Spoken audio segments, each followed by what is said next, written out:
My mother-in-law died on a Tuesday. At the funeral, she looked peaceful, almost smiling. I thought it was the mortician's work. I was wrong. It was satisfaction. 3 days after we buried her, I received a letter, Federal Express, overnight. The return address was her attorney's office. Inside was a single envelope with my name handwritten in her shaky cursive. The letter said, "Claire, I know what he did to you. I know what he's planning to do next. Check the attic. Behind the Christmas boxes. Third board from the wall. Forgive me for waiting so long. I was a coward, but I won't let him get away with it anymore. Love, Patricia." I sat in my kitchen for 20 minutes just staring at those words. My husband, David, was at work. He'd been at work a lot lately. 12-hour days. Weekend conferences. Late night calls he'd take in the garage. I thought Patricia loved him. She was always defending him. Always telling me I was lucky to have such a dedicated husband. Always implying that I didn't appreciate him enough. But now, I know what he did to you. What did he do to me? I went to the attic. I moved the Christmas boxes. The third board from the wall was loose. I pried it up with a butter knife. Underneath was a metal lockbox. Inside the lockbox were photographs, dozens of them, David with different women. Restaurants I recognized, hotels I'd driven past. But the dates were stamped on the back. July 2015, November 2017, March 2019, April 2021. He'd been cheating on me for at least 8 years, maybe longer. But that's not what made my hands shake. It was the sticky note Patricia had attached to one of the photos. It was a picture of David with a young woman at a jewelry store. The note said, "This is the engagement ring he bought for Melissa. 2 weeks after your anniversary. I followed him. I'm sorry." Patricia knew. For years, she watched him betray me, and she said nothing. I kept digging through the box. There were bank statements. David had opened a secret account in 2016. He'd been moving money into it every month. Small amounts, $500 here, $800 there. Over 9 years, he'd hidden over $127,000. At the bottom of the box was a legal document, divorce papers. Pre-filled, all he needed to do was sign them. They were dated 2 months ago. And next to them was a printed email from David to someone named Greg. "Once Mom's estate settles, I'll have the $400,000 from the house. Then I'm filing. Claire won't see it coming. I've been moving assets for years. She'll be lucky to get the car." I closed the box. I sat in that dusty attic with cobwebs in my hair and my world crumbling around me. Patricia knew. She'd known everything. And she'd left me a bomb to detonate after she was gone. Why? I found the second letter in the bottom of the box. This one wasn't sealed. It was dated 3 weeks before she died. "Claire, I failed you. I was terrified of losing my son. I told myself it wasn't my place. I told myself marriages go through rough patches. But the truth is, I was weak. David is my son, but you are the daughter I never had. And I let him destroy you because I didn't want to face what he'd become. I can't fix it now, but I can give you the evidence. And I can give you one more thing. The house. The house is yours. I changed my will 6 months ago. David doesn't know. He thinks he's getting everything. He's been counting on it. He's been planning his new life with that money. But the house, the savings, the bonds, it all goes to you. He gets nothing. Make him pay, Claire. I should have protected you while I was alive. Let me protect you now. Love, Patricia." I sat there until the sun set. Then I'd put everything back. I didn't tell David. I went downstairs. I made dinner. I smiled when he came home late, smelling like someone else's perfume. The will reading was the following Monday. David wore his best suit. He kept squeezing my hand like we were a team, like we were about to win the lottery together. The attorney read the will. To my son David, I leave my wedding ring and my love. To my daughter-in-law Claire, I leave the house, all financial assets, and the contents of the attic lockbox. David's face went white. What lockbox? I looked at him. I smiled. The one where your mother kept all the pictures of your girlfriends, and the bank statements, and the divorce papers you were planning to surprise me with. He stood up. You can't. This isn't legal. She was senile. She didn't know what she was doing. The attorney slid a letter across the table. Mrs. Patterson was of sound mind. She had a full psychiatric evaluation 1 month before her death, specifically to prevent this type of challenge. The will is ironclad. David looked at me. Claire, we can split it. We've been married for 20 years. You're entitled to half anyway. I stood up. I picked up my purse. You're right, David. I am entitled to half. But your mother gave me all of it. So now you get what you were planning to give me. Nothing. I walked out. I filed for divorce the next day. I gave the photographs to my attorney. I froze the joint accounts. I changed the locks. David tried to fight it, but every time his lawyer sent a letter, I sent back a photo, a bank statement, an email. By the 3rd month, he gave up. He signed the papers. He moved in with Melissa. I kept the house. I kept the money. And I kept the last letter Patricia ever wrote, framed on my mantle. It says, "Protect yourself, Claire." I should have done it sooner. I wake up every morning in that house. I drink my coffee in Patricia's chair. And I think about how she spent her last months making sure her son couldn't destroy me. She didn't save me while she was alive, but she made damn sure I could save myself after she was gone. And you know what? That's the greatest gift a mother-in-law could ever give. My best friend threw me a surprise baby shower. The problem, I'm not pregnant. It was a Saturday afternoon. I came home from the grocery store and walked into my living room to find 20 women sitting there with pink balloons and a cake that said, "It's a girl." My best friend, Lauren, rushed over and hugged me. Surprise, we know you've been keeping it a secret, but we couldn't wait any longer. I stood there with a bag of frozen peas melting in my hand. Lauren, I'm not pregnant. She laughed. Oh, stop. Matt told us everything.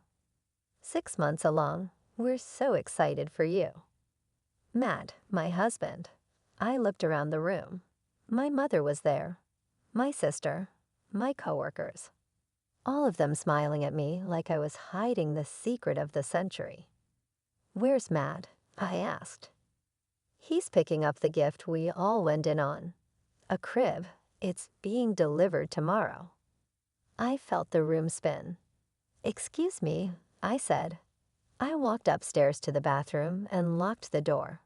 I called Matt. He didn't answer. I called again. Voicemail. I splashed cold water on my face and tried to think. Matt told people I was pregnant. Why would he do that? I opened the door and went back downstairs. I smiled. I thanked everyone. I opened gifts. Baby clothes, bottles, a diaper bag. I cut the cake. I played the part. But the whole time I was thinking, what the hell is going on? After everyone left, Lauren stayed to help clean up. I'm so happy for you, she said, loading cups into the dishwasher. You're going to be an amazing mom. Lauren, I said carefully. When did Matt tell you I was pregnant? She paused. About 2 months ago. He called me and said you were nervous about announcing it because of the miscarriage last year. He said you'd be mad if I threw a shower, but he wanted you to feel celebrated. I never had a miscarriage last year. I've never been pregnant. Did he seem okay when he told you? Lauren looked at me. What do you mean? Did he seem stressed? Worried? She shrugged. Now that you mention it, he did seem a little off. He asked if I'd been feeling okay lately, if I'd been to the doctor recently. My blood went cold. Why would he ask you that? I don't know. I thought maybe he was worried I was coming down with something and didn't want me to get you sick. I nodded. I thanked her. I walked her to the door, and then I sat down on the couch and tried to piece it together. Matt told people I was pregnant. I wasn't. He asked Lauren if she'd been to the doctor. Why? I went upstairs to our bedroom. I opened Matt's nightstand drawer. Inside was a bottle of prenatal vitamins. My name was on the label. I'd never seen them before in my life. I opened his laptop. He'd left it unlocked. I went to his search history. The most recent searches made my stomach turn. How to prove paternity without mother knowing. Can you force a paternity test during pregnancy? What happens if wife finds out baby isn't husband's? I kept scrolling. 3 months ago, how to fake pregnancy symptoms. 2 months ago, how long before pregnancy shows. I opened his email. There was a thread between him and Lauren. The subject line, our baby. I clicked it. Matt, I told everyone she's pregnant. The shower is the perfect cover. Once people see you're pregnant and I'm acting like the excited father, no one will suspect the truth. We'll say she lost it, and then a few months later, you'll adopt the baby. We can be together without anyone knowing. Lauren, what if she figures it out? Matt, she won't. She trusts you. She trusts me. By the time she realizes what's happening, it'll be too late. I read the whole thread. Matt and Lauren had been having an affair for over a year. She was actually pregnant with his baby. And they'd come up with this insane plan to make everyone think I was pregnant so that when I lost the baby, Lauren could swoop in, adopt it, and no one would question why Matt was so involved in raising his best friend's wife's kid. I heard the front door open. Matt's voice.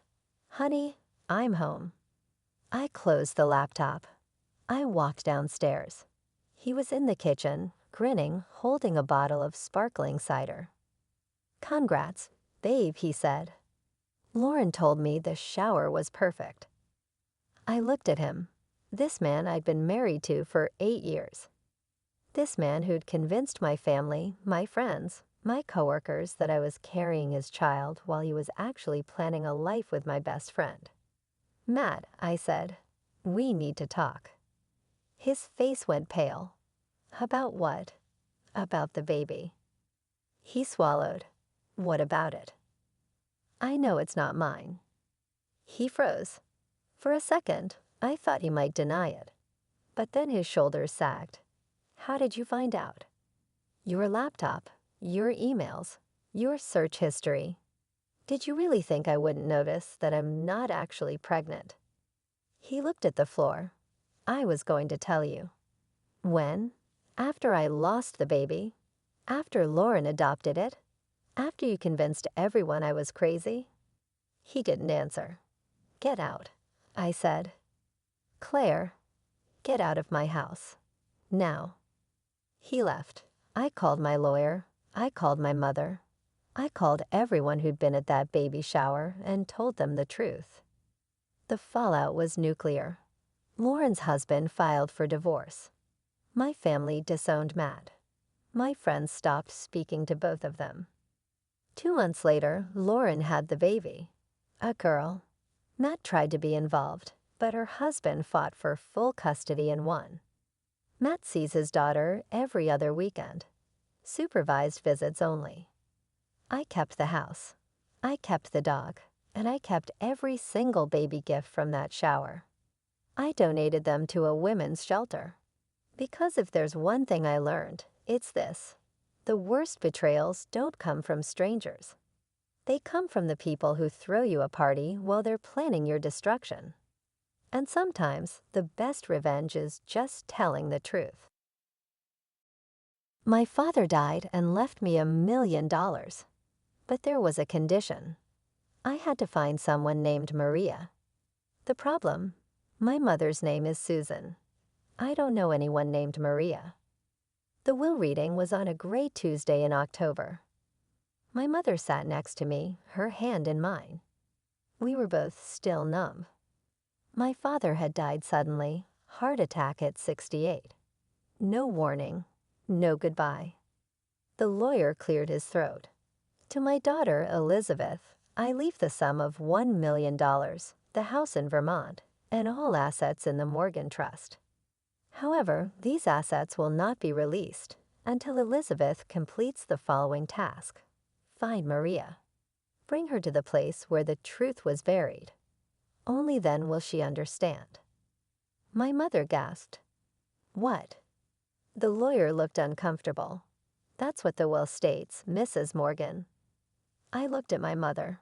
Who's Maria? She was pale. I don't know. But her hand was shaking. I spent the next week trying to figure it out. I went through my father's office, his files, his computer. I found nothing. No Maria in his contacts. No emails. No photos. Then I found a safety deposit box key hidden in his desk drawer. The bank was 2 hours away in a town I'd never heard of. I drove there on a Saturday. Inside the box was a birth certificate for a baby girl named Maria Catherine Morgan, born in 1978, the same year I was born. The mother's name, Susan Morgan. I stared at the certificate. My mother's name is Susan Morgan, but I was born Elizabeth Ann Morgan. Who was Maria? I drove home. I walked into the kitchen where my mother was making tea. I put the birth certificate on the table. Who is Maria? I asked. My mother looked at the paper. Her face crumpled. She sat down. I thought he destroyed this. Mom, who is Maria? She took a shaky breath. Maria is your twin sister. The words didn't make sense. What? You were twins, identical. Born 3 minutes apart. You were Elizabeth. She was Maria. Where is she? My mother closed her eyes. I don't know. What do you mean you don't know? Your father took her when you were 6 months old. He said she was sick. He said he was taking her to a specialist in Boston. He came back 3 days later. Alone. He told me she died. He said there was a complication. He said he'd already had her cremated. I felt like I was falling. And you believed him.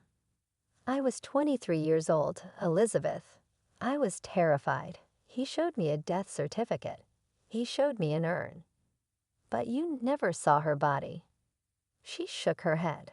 Tears were streaming down her face. I wanted to, but he said it was better to remember her alive. And I was so deep in grief I couldn't think straight. Why would he take her? Because she wasn't perfect. What does that mean? My mother's voice broke. Maria was born with a birthmark, a large one, on her face. Your father was obsessed with appearances. He couldn't stand the idea of having a daughter who wasn't beautiful. He said people would stare. He said it would ruin her life. I felt sick, so he got rid of her. I think he gave her up for adoption. I think he told me she'd die, so I'd never look for her. And you never tried. I tried, she shouted. For years I tried. But every record said she was dead. The hospital had no record of the adoption. The death certificate was real. I had no proof she was alive. I picked up the birth certificate.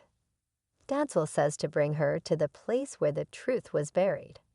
What does that mean? My mother wiped her eyes. The cabin. In Vermont. Your father built it the year you were born. He always called it his thinking place. I was never allowed to go there. I drove to Vermont. The cabin was deep in the woods, 2 hours from the nearest town. It was small, isolated, the kind of place where you could hide anything. I searched the cabin. In the basement, behind a false wall, I found a file box. Inside were letters. Dozens of them. Addressed to Maria Morgan, Street Ann's Home for Children, Portland, Maine. They were all unopened. Returned to sender. My father had been writing to her for years, but she'd never gotten the letters. Or she'd refused them. I called the home. It had closed in 2005, but they transferred records to the state archive. I spent 2 days digging through files. And then I found her.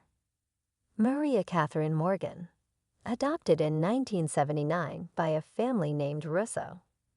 Current address, Portland, Maine. I drove to the address. It was a small house on a quiet street. I knocked. A woman answered. She looked exactly like me. Same face, same eyes, same nose. But she had a birthmark. A deep red mark that covered the left side of her face from her temple to her jaw. "Maria," I whispered. She stared at me. "Who are you?" "I'm Elizabeth. I'm your sister." She slammed the door in my face. I knocked again. "Please, I need to talk to you.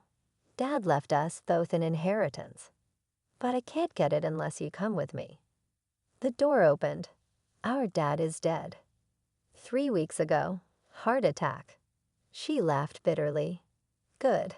He left you money too. $1 million. Split between us. But his will says we both have to go to the cabin. Together." She looked at me for a long time. Then she said, "Fine, but only because I want to spit on his grave." We drove to Vermont. Maria didn't speak the whole way. When we got to the cabin, I led her to the basement, to the box of letters. "He wrote to you," I said, "for years." She picked up a letter. Opened it. Read it. Her face didn't change. "He says he's sorry," she said flatly. "He says he made a mistake. He says he was young and scared and stupid." "Did you know about me?" I asked. "I knew I was adopted. I knew I had a twin. But I thought you were dead too. That's what they told me." "He lied to both of us." She dropped the letter. "He didn't just lie. He threw me away because I wasn't pretty enough. And then he spent the rest of his life trying to buy forgiveness with letters I never got." We stood there in the basement of that cabin, 2 identical women with completely different lives, staring at the evidence of our father's cowardice. "What do we do now?" I asked. Maria looked at me. "We take the money. We split it, and we never talk to each other again." "Why?" "Because every time I look at you, I see the life I should have had." We went back to the lawyer. We signed the papers. We split the inheritance. And we walked away from each other. I kept the letters. I don't know why. Maybe because they're proof that my father knew what he did was wrong. Maybe because I need to remember that some wounds never heal. I never saw Maria again, but sometimes, late at night, I wonder if she thinks about me. If she hates me for having the life she was supposed to have. I wonder if she knows I would have traded it all just to have a sister. But we don't get to choose what we're born into. We only get to choose what we do with the truth once we find it. And the truth is, my father tried to bury his shame in a cabin in the woods. But shame doesn't die. It just waits. And eventually, it comes home.